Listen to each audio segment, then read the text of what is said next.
Are you looking to build muscle, burn fat, or just have your pants fit a little bit better? Now's your chance to get the results you want while saving 40% off your order at redcon1.com. This Friday, Saturday, and Sunday, use the code WAR40 to save 40% off your entire order. All of our award-winning supplements, including our protein powders, fat burners, pre-workouts, BCAAs, and vitamins, are at the deepest discount of the year. Redcon One is the best supplements to help you reach your goals, but available only while supplies last. Visit redcon1.com to start saving now.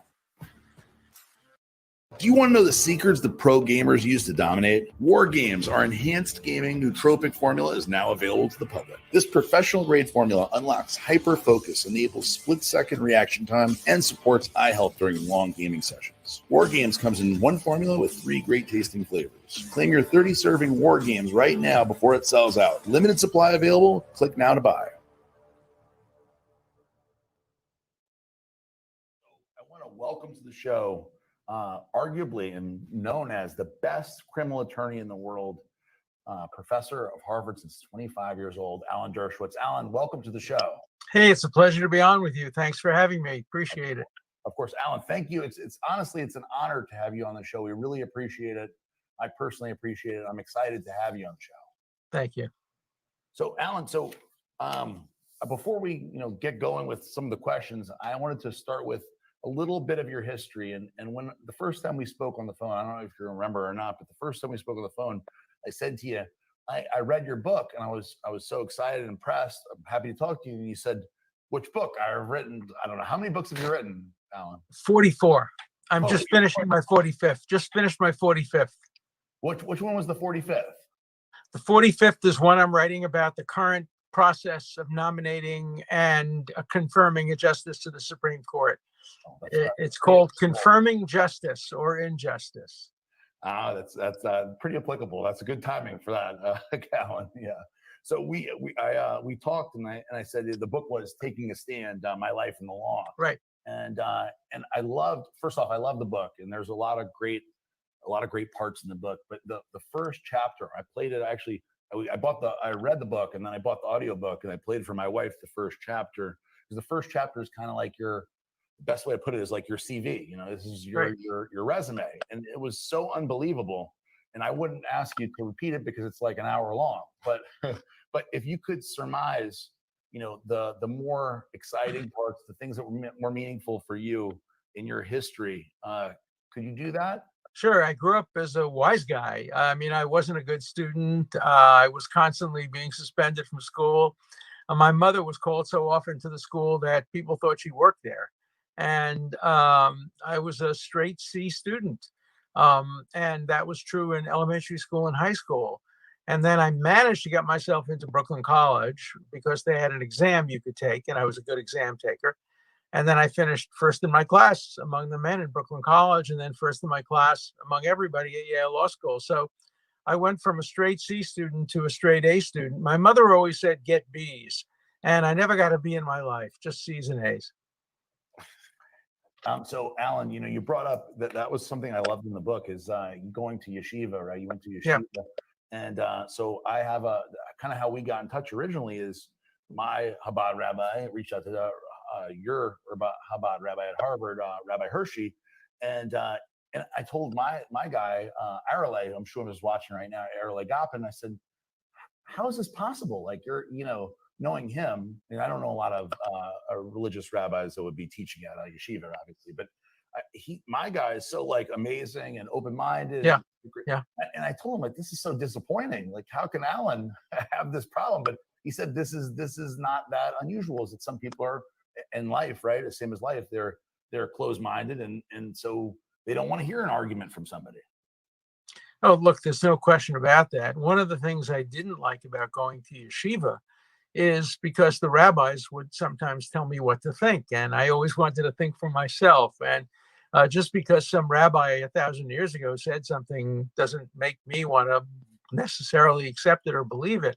The rabbis asked great questions, but they didn't always ask answers that are particularly relevant to modern day. So I rebelled a little bit against my rabbis. I was also, I was always very funny. The students liked me, and I was a good athlete. I played varsity basketball. In fact, I played in Madison Square Garden in 1954. and I guarded a young man whose name was Ralphie Lipschitz. I think you've heard of him. His name is now Ralph Lauren, and he played for the opposing school. They beat us in Madison Square Garden. He wasn't a particularly great ball player, but he really dressed well.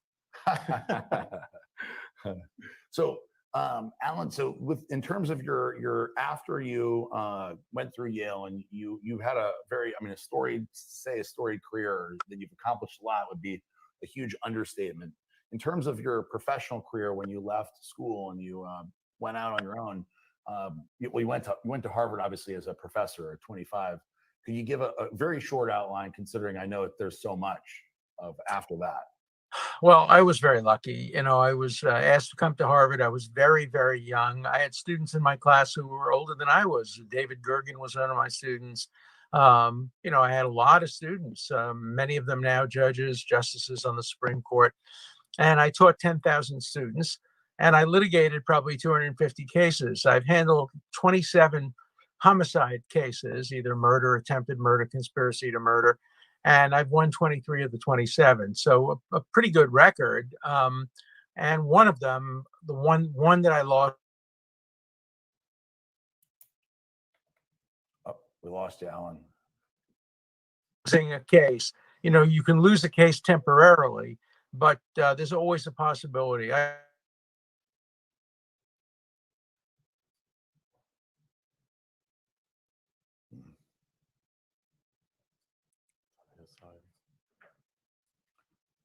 Alan, your microphone went out all of a sudden. You got it?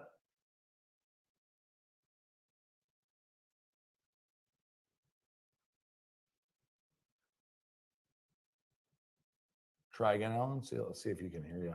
You were doing it, just suddenly went out. No.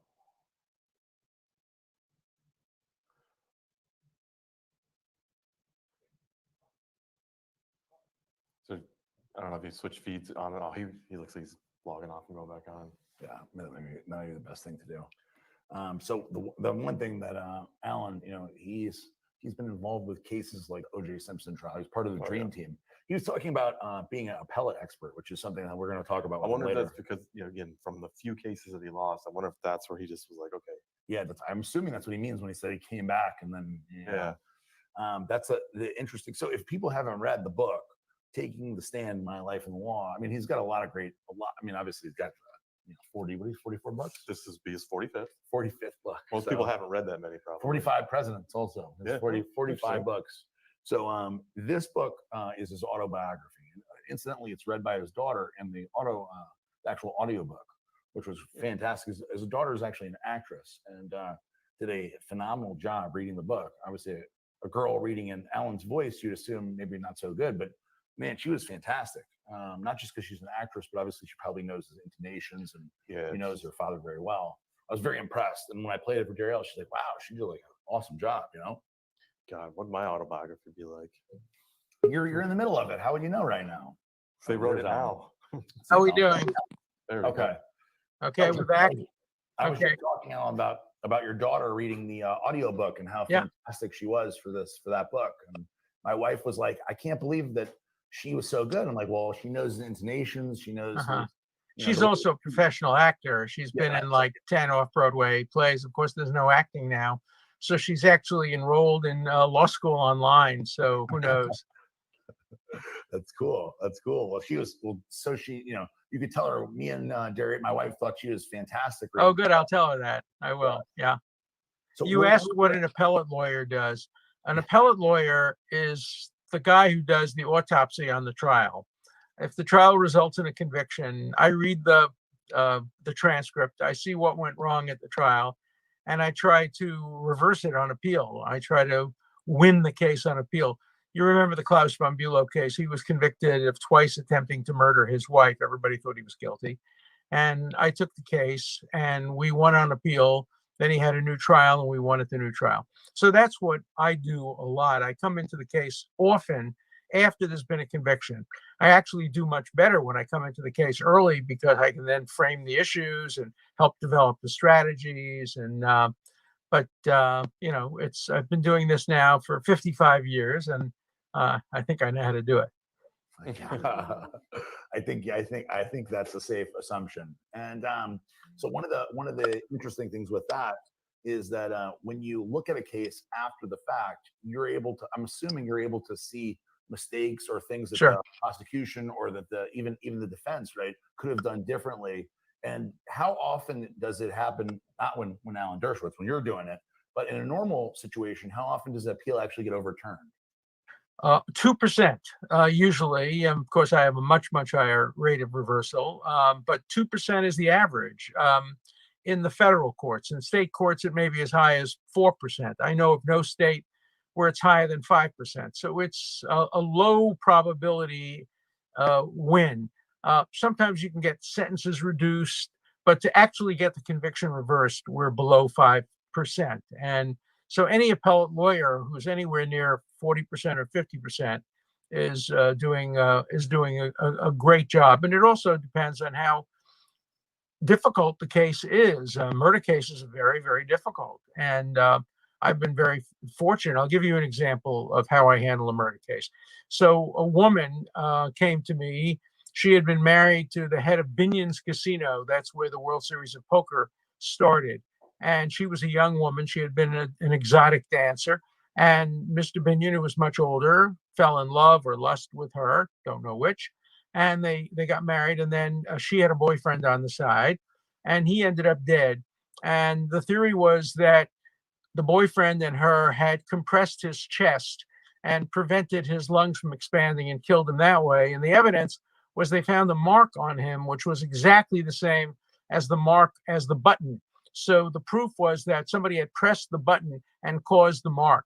Seemed pretty convincing. When I took the case, I took the photographs of the mark to the head of pathology at Harvard Medical School, and he expanded it and under a microscope and concluded that it wasn't a bruise at all. It was a birthmark that he had had all of his life. And we proved that. And as a result of that, she went free. And she now calls me every year on my birthday to thank me for saving her life. And she's now happily married with children. She was totally innocent, but she was going to spend the rest of her life in prison. So it's very gratifying to win cases like that. Oh yeah, I'm sure, Alan. So I know you already know, but what's your percentage? So if 4%, 6% is average, and 40% is good, it's much higher. But I'm not going to get into the specific percentages, but it's much higher. I do very well, and very modest. I also do consulting. I do a lot of work now transnationally for people who are involved in multiple countries. A typical case is, a guy is an Israeli citizen, but he lives in Houston, Texas. And he allegedly bribed somebody in Africa using money that went through a Swiss bank from a British corporation. And so all the countries are after him. They all have different rules. And for me, it's like a great puzzle to try to figure out how to give advice to somebody like that. For example, in Switzerland, if you don't answer questions, that can be held against you. But if you do answer the questions, then those answers can be used against you in the United States, where you have the Fifth Amendment. So you have to figure out a way of balancing the advantages and disadvantages of testifying or not testifying. Very, very difficult and intriguing problems. But I love that. If I were a doctor, I'd be a brain surgeon, and I'd want to operate on or a heart surgeon, the most difficult cases. So as an appellate lawyer, I like to take the most difficult cases, which is why I took some of the most unpopular cases I've taken: O.J. Simpson, Jeffrey Epstein, President Trump. Boy, did I lose friends over President Trump. But at least I didn't get falsely accused of anything. When I took the Jeffrey Epstein case, a group of lawyers got together. They figured they're making money off me, and they'll accuse me of having sex with one of the women, which I never met. I never heard of her, never met her, in order to get $1 billion from Leslie Wexner. So these lawyers publicly accused me and then privately went to Wexner and said, look, Wexner, the same woman who accused Dershowitz accused you 7 times of having sex. And she said you made her wear Victoria's Secret lingerie. We can do to you what we did to Dershowitz. And if you pay us, we won't. That's the way it works. And so I stood accused. I proved my innocence beyond any doubt. I have her emails, which she tried to suppress, which she admits she never met me. I have a manuscript of a book she tried to deep six, in which she describes all the people she had sex with, not me. She said she saw me once, never had sex with me. I have a recording by her lawyer admitting that she was wrong. I have a recording by a best friend that she was pressured into falsely accusing me. But notwithstanding all this evidence, people say, oh, you're accused, you must be guilty. So I wrote a book about it called Guilt by Accusation, where I document all the evidence proving that I never met the woman. But still people say, oh, no, we're not going to let you speak at the 92nd Street Y, even though we know you're innocent because you've been accused. So my final client is myself. I never thought I'd end up defending myself, but that's what I'm doing. So, Alan, one of the things I know about you based on reading your books and the little, talking and stuff is that legacy is obviously very important to you. And as you're, this part in your career, probably more important to you than ever.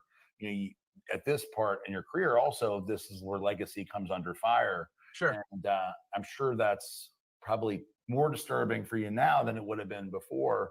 How big a deal? I mean, so where you're at now, reading and talking about all this stuff and the new book and all that, how big a deal is this for you right now compared to where it would have been in years ago? Much bigger deal for my family. I have two young grandkids. I have a young daughter, and they live in the generation where if you're accused, you're guilty.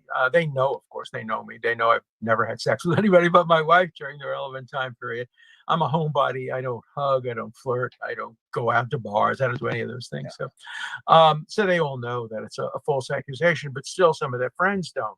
So it's taken a toll, but I'm fighting back, and I won't give up until the woman who falsely accused me goes to prison, and the lawyers who were part of the conspiracy, the extortion, get disbarred. And I hope I'll prevail. The truth's on my side, so I'm not worried. I said in day one, don't worry. There won't be a photograph. There won't be a witness. It didn't happen, so there couldn't be a witness.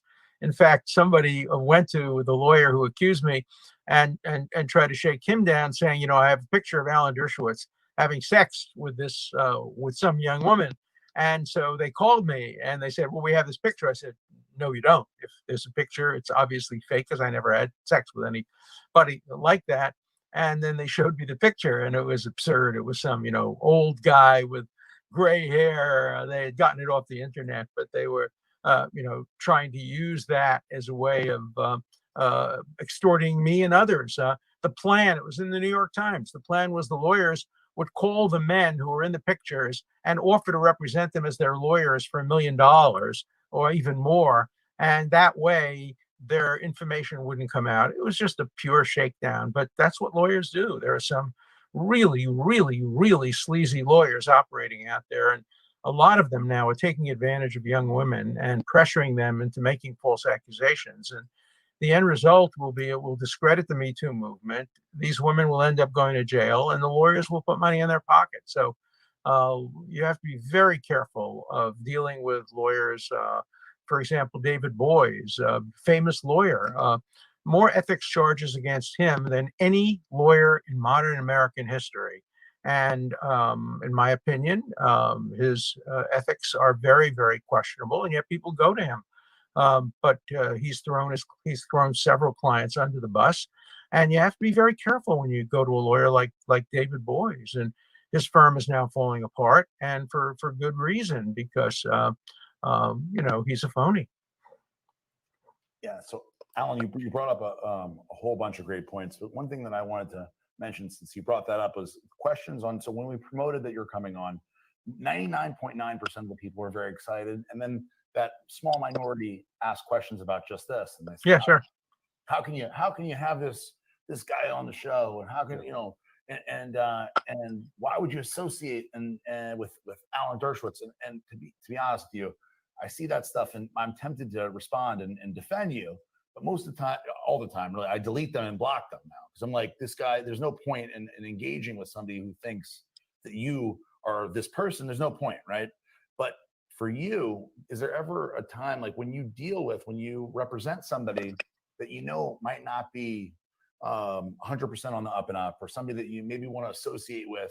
Is there ever a time where you have thought in your life, well, maybe I shouldn't represent this person, or maybe they don't deserve representation by somebody like Alan Dershowitz? It's not a question of deserving. The Constitution requires that anybody who's charged with a crime have zealous counsel. I have several rules. I don't represent people who are in the business of committing crime, drug dealers, terrorists, the mafia, that kind of thing. And I don't represent people who are fugitives. And I never represent a person who comes back to me after I've gotten them off the first time and has done it again. I say to people, I'll be your lawyer once, but I'm not going to be your lawyer a second time. I'm not going to be a consigliere to your crime family.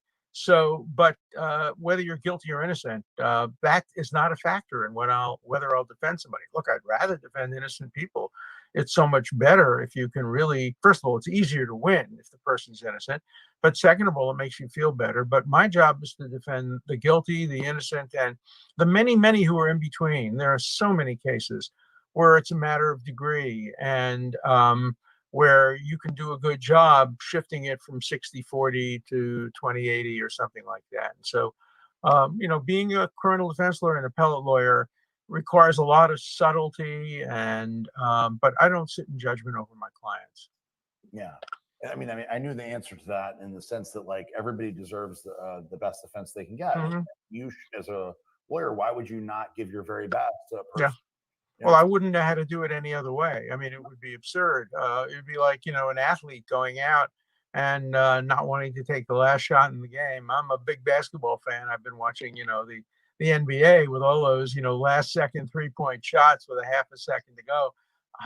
I want to be that guy. When I was a basketball player, I loved that. And I'll never forget being carried off the court once because I made a jump shot with about 2 seconds to go and turn the case around, and those kinds of things you never forget. No, I'm sure that's the case. So my good friend Louis Marco wanted me to make sure to ask you about the Me Too movement and how you think that affects society as a whole, because obviously, I mean, you're dealing with it now, and lots of people, including myself, when I don't put myself alone in a room with any woman other than my wife, not because of this, but because of my own sensibilities. But yeah, so it applies to today. I have a lot of women that work for us, for me, yeah, Eric, and I don't go in a room. I don't take them to my office by myself. And I don't think that's a result of the Me Too movement, but I can see why that would be for a lot of people now. They would say, well, should I interact with a woman alone? How do I deal with this as an employer, or even as a normal person? Well, I agree with you. I think, look, the Me Too movement, when they accuse guilty people who have long histories of predatory conduct, has done a lot of good. But these people who are taking advantage of it, it was a great philosopher who once said, every cause starts as a movement, then it becomes a business and ultimately a racket. And we're seeing that the Me Too movement from some people, lawyers, David Boies and others like that, have become a racket where they exploit young women and turn them into perjurers. And that's a very serious matter, and we have to stop it. And I'm on a mission to stop that in the public interest.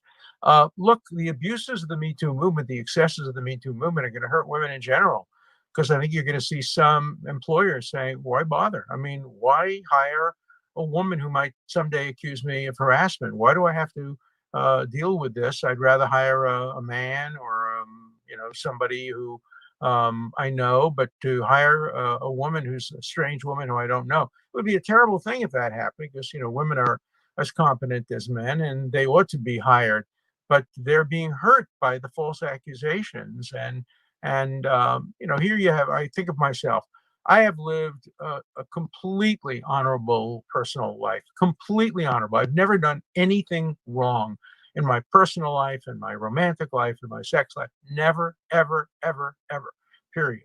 And so what happens is that it doesn't matter. It doesn't matter. All you need is one woman falsely accusing you, pressured by her lawyers to do it for money, and people forget the whole rest of your life and just remember, oh, that's the guy who's been accused by that woman. He says he never met her, but boy, why would she falsely accuse him? Well, there are many millions of reasons. It's called money. And, she's already collected millions of dollars, and she's trying to get millions of dollars from me. She's not going to get a penny. I would never settle the case in a million years.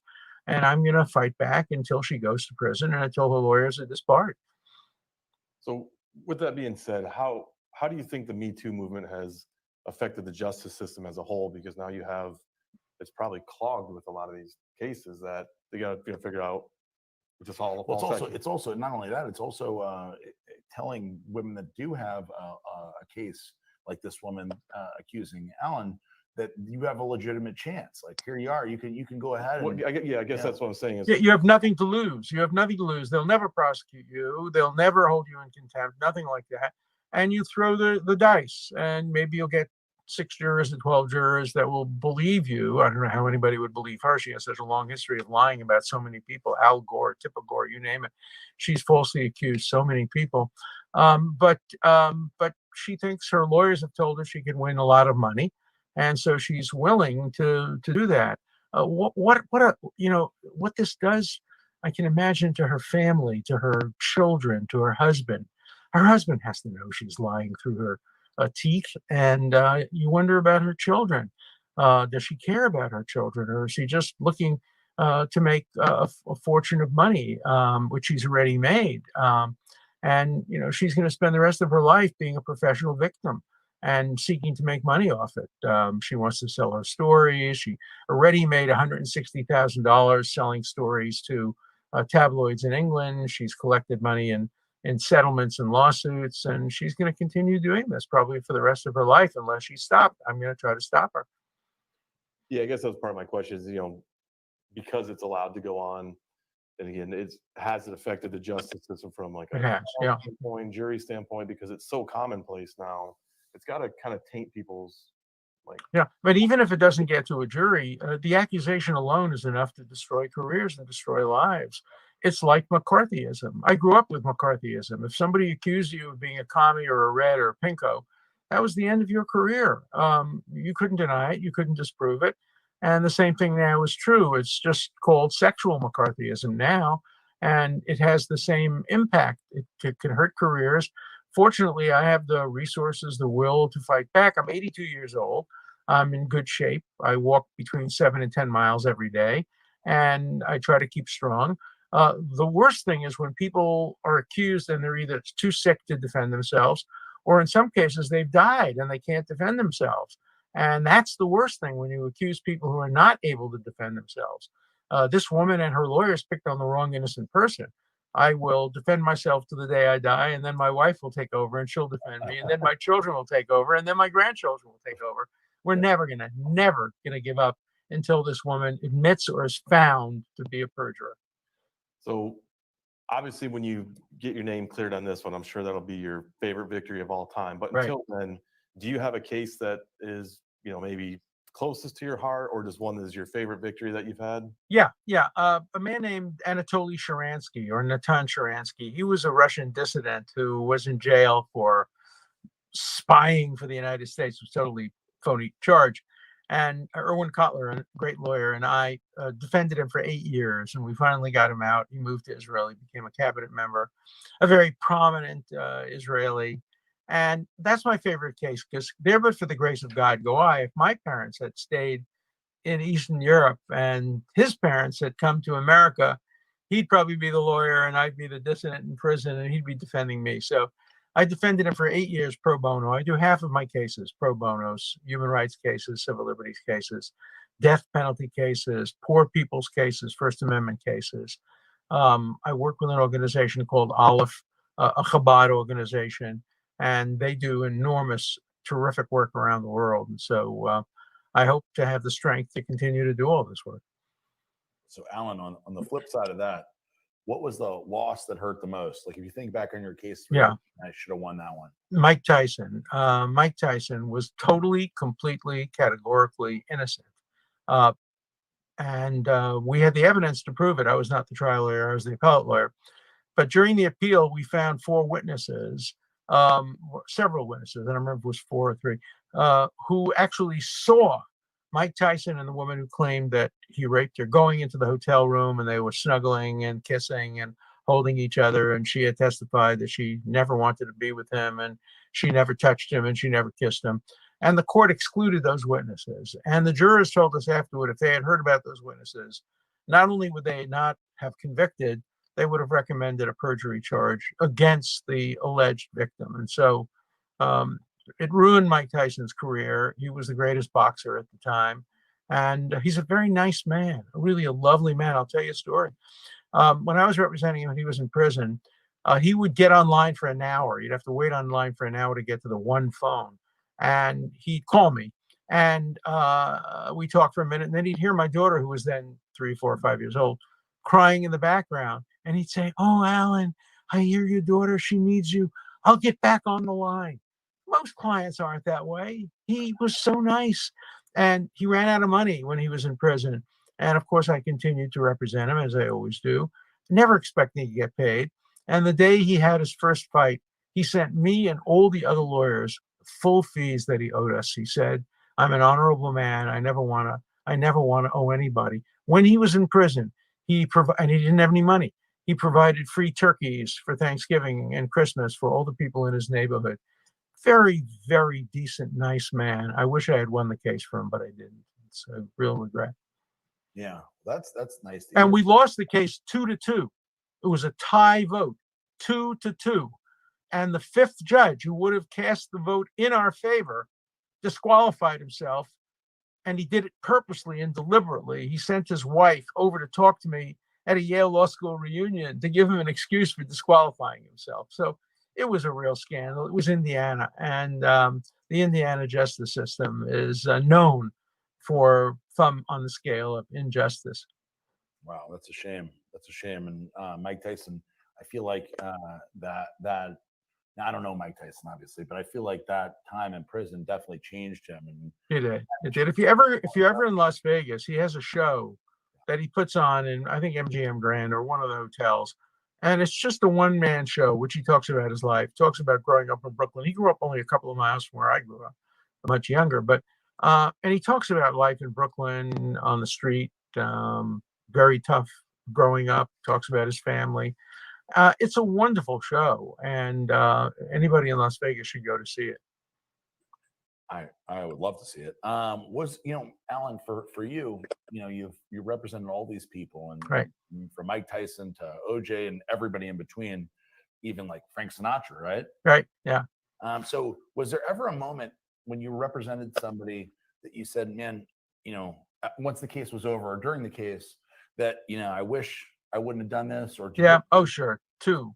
1, Jeffrey Epstein, because it created this issue of me being falsely accused. If I hadn't represented him, I wouldn't have been falsely accused. And the second one was Leona Helmsley, who was just an impossible human being. And she probably was innocent, more or less. It was a gray area. But the reason she was prosecuted for tax evasion on like 1% of her income was because she was the queen of mean. And because she said to people, only the little people pay taxes, and she provoked everybody and turned her own employees against her, and many of them testified against her. So she was her own worst enemy, and she was the only one who ever kind of gave me ulcers. I didn't get ulcers; I give ulcers, but she was very, very difficult, and she just mistreated everybody. Wow. So let's talk about current events. So Sure. Right now we're dealing with COVID. Obviously, everybody's Yeah. dealing with it to some degree or another. Obviously, Florida, we're like moving a little bit past it to some degree here, and obviously a lot of states aren't. You got California and a bunch of other states that are dealing with a whole slew of different. And obviously, right now we have the UK and the EU, who we sell supplements to, and Sure. do very well over there, that are now contemplating a whole new shutdown. Do you think, Alan, is this an overreaction? How do you feel like now that we've passed through a lot of it, do you look back at this and say we should have done things differently? I think we should have done things differently, but not, I don't think we overreacted. I think we underreacted in some degree. I was in Israel when it first broke out, and I was actually having dinner with Benjamin Netanyahu when he told me that he was going to shut down the country. And he did a great job. And really, there were very few COVID cases. And then he opened it up too quickly. And now they have many, many cases. And you can't open it up too quickly without at least making sure that people wear masks and socially distance. I think the states that opened up too quickly paid a heavy price. The ones who were a little more cautious. But I do think that the government shouldn't be putting small businesses out of business. There's a clause in the Constitution. It's called the Takings Clause. It's in the Fifth Amendment. It says the government may not take property without just compensation. If the government tells you you can't operate your business in the public interest, they should be paying you for the losses of of income. We can't just drive small businesses out. I love the commercials that I see now. I watch the NBA all the time. So they have these commercials all the time, Google and American Express, encouraging people to go back to the small businesses, the little bakery shops, the little candy stores, the little soda shops, coffee shops. I agree with that. I love to frequent small businesses. But today with the COVID, we order our stuff on Amazon. The small stores are suffering terribly. And so I would hope the government would do something to help the economic recovery. We have to strike the appropriate balance between not opening too soon and not destroying the economy and not destroying people's lives. It's a very, very hard balance to strike, and almost nobody has done it perfectly. I think the best person so far has probably been Angela Merkel in Germany. For some reason, maybe it's just luck or coincidence or geography or whatever, but they've had far fewer cases per capita than most other countries. Sweden went down the wrong road, and they try to get herd immunity, and they've had terrible results. Other countries have had mixed results. I was in Florida during spring break last year, and these kids were on the beach just as if there was nothing happening. And that's when my wife and I decided to leave Florida and come up to Massachusetts, when we saw that there wasn't enough concern about spreading the virus among young people on the beach in Florida. Alan, do you think at this point are we too far deep into this to really, like, is it too far gone at this point where we have too many cases that it's like you may as well just ride it out at this point? No, I don't think so. I think we have to do a combination of things. I think we have to really, really focus on mask wearing and open in public places and social distancing. I think we have to put all of our energy, like a Manhattan Project, into getting a safe and effective vaccine. And I think we have to strike the appropriate balance. Look, I have, nephews and nieces who want to go back to school in New York, and they keep being told, no, another week, another few days. We'll see what happens. Kids going to school, bring back the virus home. And particularly if you're older, if you have pre-existing conditions, it could be a death sentence. We've lost 2 friends, my age, older people, and almost lost, very close to losing, a young man who I'm very close to, who runs a wonderful organization called United Hatzalah, which rescues people. And he was on a respirator for 28 days, and most people don't come off that, but he seems to be okay now. So look, this is very serious. And even young people who get it, who have no symptoms, we're now hearing that it has continuing impact maybe on the heart and lungs. And we just don't know enough to be absolutely certain. So we have to take precautions.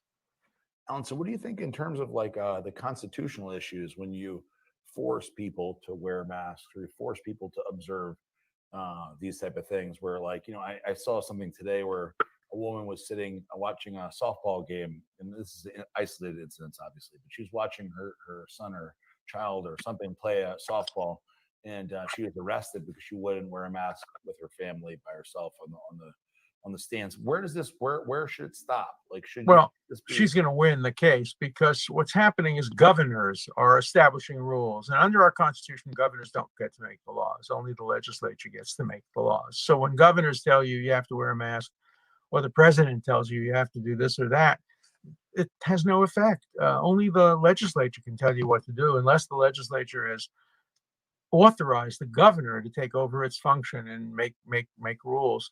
So, masks are a good thing. I wrote an article early on in the pandemic when people were saying masks weren't important. I said I thought they were, and we wear masks every time we go out, we insist that when people interact with us, they wear masks. There's a big difference between wearing a mask and closing a shop or not allowing you to go to church or synagogue. Wearing a mask is only an inconvenience.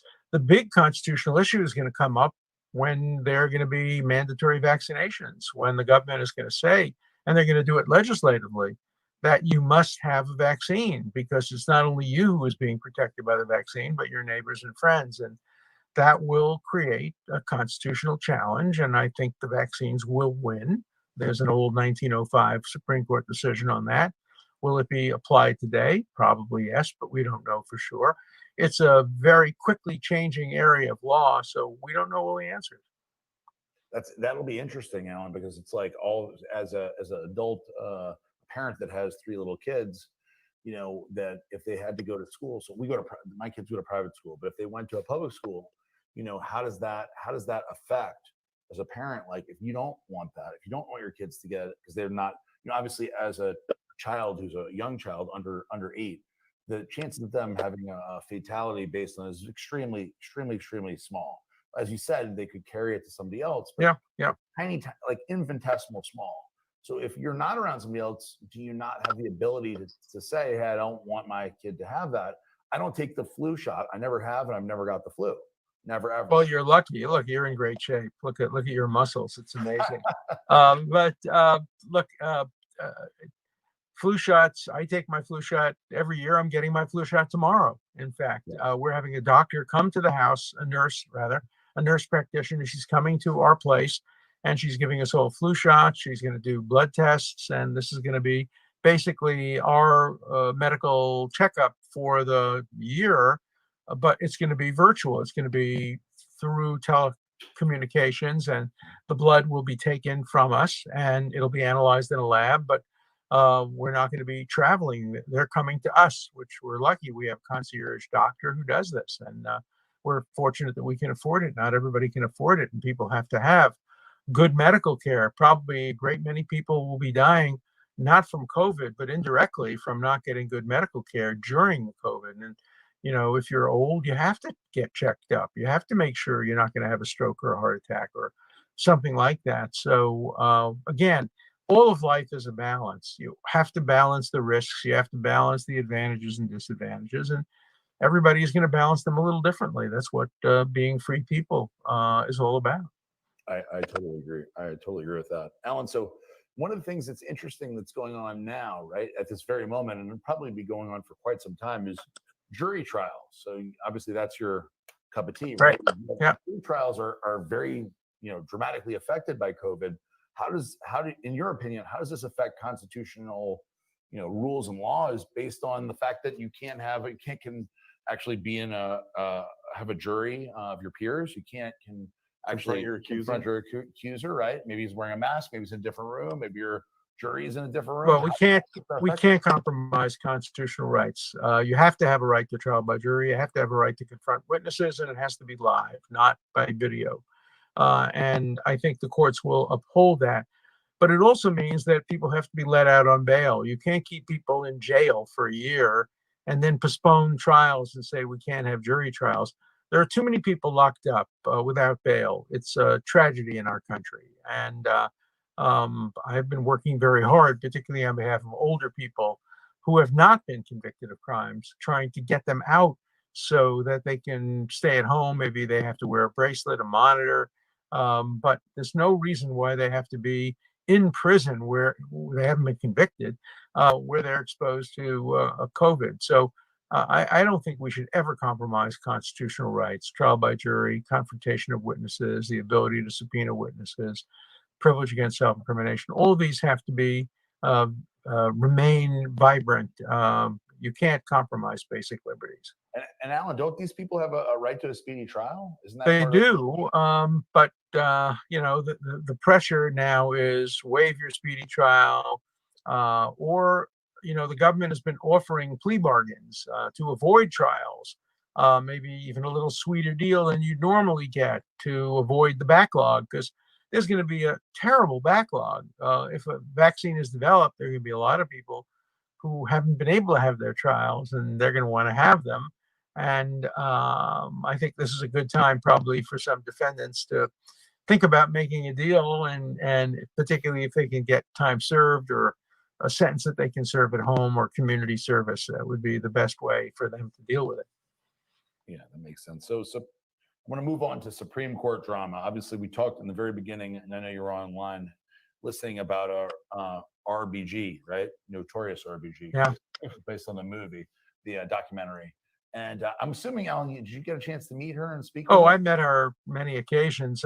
We grew up not too far from each other in Brooklyn. I knew her when she was a young law professor at Rutgers, and then when she was a staff lawyer and the co-founder of the ACLU Women's Rights Project. We worked together. We worked together on some Israel-related stuff early in her career. When I most recently had lunch with her, we exchanged stories about our mothers, and she had a very interesting point. She said, "What's the difference between a bookkeeper in the garment district and a justice of the Supreme Court?" And her answer is one generation. Her mother was a bookkeeper in the garment district. And I told her my mother was a bookkeeper in the garment district. And so I said, what's the difference between a bookkeeper in the garment district and a Harvard law professor? Also one generation.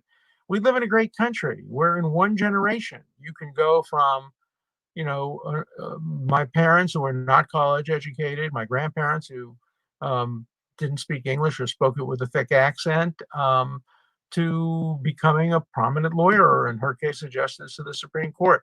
Anybody who diminishes the American dream is being foolish. It doesn't work for everybody. We have to broaden the American dream to include people of color and Latino and people who are different than the rest of us in some ways. But the American dream is viable and it works for many, many, many people, even many people of color and many people who are immigrants. And so we have to keep the American dream alive and well. And she's a perfect manifestation of it. I didn't always agree with Ruth about particular legal issues. We had some disagreements, but she was a very smart, very good lawyer, very good lawyer. She was very creative in the way she approached cases. I knew her husband, worked with her husband on one major case, and her husband was a wonderful, wonderful man, very funny, good sense of humor. The interesting thing is her husband was this joyful, happy, rock star. Everybody who knew him loved him. And Ruth was very quiet and very introspective and not humorous. And now at the end of her life, she became this rock star because of the movie and the exercise that she did. And she's going to be the first woman ever to lie in state, lie in repose at the Capitol. It's amazing how she became a rock star from a really tiny little person who didn't laugh a lot and didn't have a great sense of humor. And, she just did it based not on her charisma, but on her brilliance as a lawyer and then as a justice. She really deserves great credit. Alan, you mentioned the American dream, and I think that's important that, this is, so I've been all over the world and I've been to, I always think of India. When I think of the American dream, I think of India and Mumbai and New Delhi and places I've been where it's like those things aren't even possible. You can't, when you're in depending on where you're at in the caste system, right? If you're somebody that's living on the street, that you can never be a Supreme Court justice. You can never be somebody who's going to be powerful and make decisions for their society anyway. Yeah, well, it was that way even in England and many parts of Europe for many years, and that's why I'm so strongly opposed to what the hard left now calls identity politics, where you're not judged by the quality of your character, your hard work, or meritocracy. You're judged by your identity, racial identity, gender identity, ethnic identity. That's just so against the American approach. It recreates a caste system in the United States, or a class system, or a system based on royal blood and nobility, which we fought against in the American Revolution. And these young people who believe in the cancel culture and identity politics don't understand they're not progressives, they're regressives. They're pushing us back to a time before Martin Luther King's dream, where he said, I want my children to be judged not by the color of their skin, but by the quality of their character. That's what a meritocracy is all about. And identity politics is the opposite of that. And Alan, just for people out there, you were there for the "I Have a Dream" speech, right? I was there. I was with Judge David Bazelon, who I was a law clerk for. We were at the periphery. We were basically on like the very end, but booming microphones. And let me tell you a little secret about that day. It was one of the most boring days of my life until Martin Luther King got up to speak. The speeches that preceded him were terrible. Every union member, every this and that, everybody had to get up and make their 7 or 8 minutes. Boring, boring, boring. And, a lot of people left. And then suddenly this man gets on the lectern and he talks about having a dream. It was just absolutely a remarkable day. Yeah. Well, I'm glad you waited till the end. Yeah. And for me, it was hard because the speech was on a Saturday and I was brought up Orthodox and I was a Shomer Shabbat. I was not somebody who would drive on the Sabbath, but I was so anxious to hear it that I stayed with a friend in Washington over the Sabbath so I could walk to hear him make his speech, because I had been a tremendous admirer of his for the work he did in the South. And I was a law clerk, and I had just started my job in the Supreme Court. And the Chief Justice circulated a memo saying that members of the judiciary, including law clerks, shouldn't go to the speech because there might be violence. And so we engaged in an act of civil disobedience, me and the judge I clerked for previously, and we went to the speech. I'm glad you did. Did you ever get a chance to meet him or no? No. I, was in the same room with him, but never had a chance to really interact with him. He came to Harvard when I was there, and I went to see him, but never had a real personal interaction with him. I wish I had. I'm running into a deadline on another interview. So if you have any more last couple of questions, why don't we hit those? Last one. We'll start. We'll end with this, Alan. By the way, Alan, I appreciate all the Oh, time. sure. Very generous with your time. I know you're very, very busy, and you have a lot of demands on your time. Supreme Court. So the Supreme Court drama. Obviously, Ruth Bader Ginsburg passes away, which is a terrible tragedy because of the things that she's done and the commitment she's given to this country and the Supreme Court. Do you think, in your opinion, that filling her seat right now before the new president is the right thing to do? Wrong thing to do? Obviously, you have a lot of insight on this. Well, I don't blame the president for trying to fill the seat. My concern is about the senators. Some of them are my friends. Lindsey Graham, who said in 2016, we should never fill a seat during the year of an election. And you can quote my words back to me. If a Republican president is the president and it's the end of his term, well, now we're all quoting his words back to him, and he's trying to make distinctions based on the fact that now both the presidency and the Senate are in the hands of Republicans. When Obama appointed Merrick Garland, he was a Democratic president, and the Senate was in the hands of Republicans. Is that really a distinction with a difference? It's the senators who really have to answer to consistency and principle and precedent. The president, look, all presidents try to get their nominees through. Obama tried to get his nominee through. John Adams nominated John Marshall to the Supreme Court when he was a lame duck, and we've seen that happen in other situations as well. Benjamin Cardozo was nominated to the Supreme Court by Herbert Hoover, who was a lame duck. So we've seen that happen, and I don't know how this one is going to turn out. Right now, there are 2 senators who are against it. I think they need to find 2 more, and it may depend on who he nominates. If he nominates somebody who's very controversial, he may risk losing 1 or 2 additional Republican senators. If he nominates somebody a little bit more centrist and more widely acceptable as a consensus, it's likely that he'll be able to get this through. Alan, thank you so much for coming on the show. We really, really appreciate it.